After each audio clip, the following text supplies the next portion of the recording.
Hello, St. Patrick's and friends of St. Patrick's. We're back, finally back from vacation. We went almost 2.5 weeks traveling around the country to go visit family and to do a little bit of camping, and it was much needed. I just want to say thank you for allowing us to do that and to recuperate and spend some time together. But we are excited to be back, and good to be back in the fold of what's going on here at the church. There are things going on, and we see God's handiwork that it's hard to miss.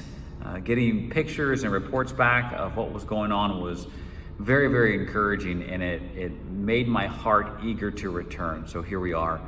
I wanted to share as kind of just a weekly blog, a weekly thought, something that the Lord had given me before I left. And it was this time when I was a kid. I was probably in high school, 15 or 16 years old, and my father and I were at a mall or some sort of place like that where they had shoes, and we passed through the shoe department.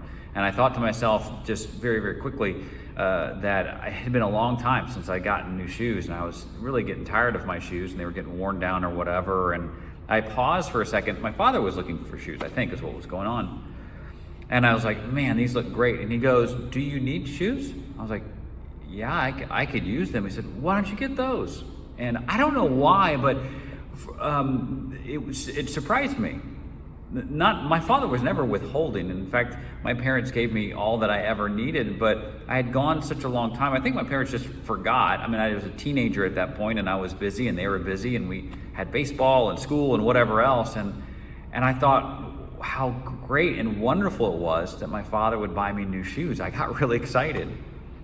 Now, it's a little bit silly because that's what parents are supposed to do. And this was nothing out of the ordinary for my father, but it just stood out to me in that moment. And I thought this was the really curious thing for me too, was why didn't I ask him weeks before? What kept me from asking him? And I feel that same kind of thing sometimes play out in my spiritual life, where I know that I'm in need, whether I'm worn out or tired, or maybe there's some practical need for me or for my family, and it doesn't occur to me to ask my Heavenly Father. Are you like that? Do you sometimes go without, and to your shame it might be because you haven't even asked? This is one of my favorite verses. You probably know it or know where I'm going with this one. It's out of the book of James. James tells people why they might be without. He says, you desire and do not have. You covet and cannot obtain. Sometimes you fight and you quarrel. And he says this, you do not have because you do not ask. Here we are so busy about our lives, knowing that many times there are needs that we have, and we fail to ask God. Now God doesn't forget. He doesn't get too busy for us, but he does want to draw us in.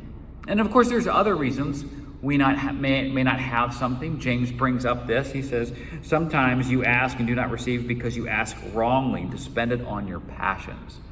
So it's not always we don't have, but because we don't ask. Sometimes we ask wrongly, or sometimes God says wait, or sometimes God says no, not now, or that's not the best for you. But I don't want it ever to be said for me that I don't have because I haven't asked my Father when he's eager to give and just wants to draw me into him.